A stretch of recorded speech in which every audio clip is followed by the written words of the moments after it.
身为一个全台走透透、深入体验在地客庄文化的背包客，北部客家人日常生活中不能缺少茶。除了我们一般常见的绿茶、红茶之外，客家人还喜欢饮用一种酸甘茶。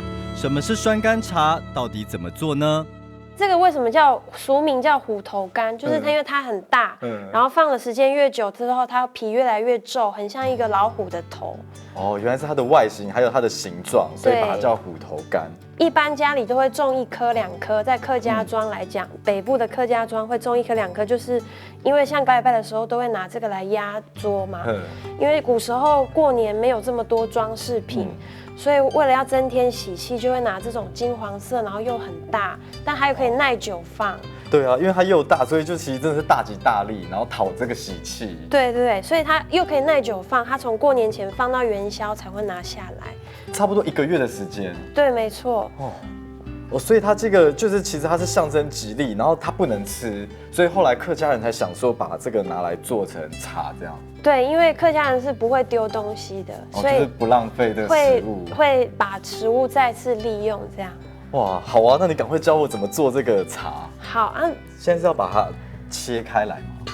对，我们用这个挖。所以是要把里面的这个汁都挖出来吗？因为这个汁就是它的果胶，顺时针绕圈把它挖出来。做这个酸甘茶是不是有很多的步骤？其实是现在在制作的这个过程比较多步骤。那平常的话，就是白天太阳出来的时候就拿出去晒，然后到傍晚的时候呢，就收进来烤。原来酸甘茶是将新年期间拿来祭拜祖先的虎头柑废物利用，取出果肉，再与茶叶跟中药混合，以棉绳绑紧后，经过9蒸9晒的繁复功法，放置6个月以上的熟成，然后就成为客家人治疗咳嗽风寒的良药。就阿公是凭他的记忆，小时候的记忆，然后这样教我爸爸，然后我爸爸再教我，这样一代传一代。然后都是注重天然，然后遵循古法，然后希望把这个味道一直慢慢的流传下来，这样。对，因为我爸爸小时候他的印象是说，白天晒，然后晚上就拿到烟囱底下挂，然后让它慢慢的熏烤，这样。以前还有在烟囱哦。对对对对对。原来这杯茶有这么多的故事在里面。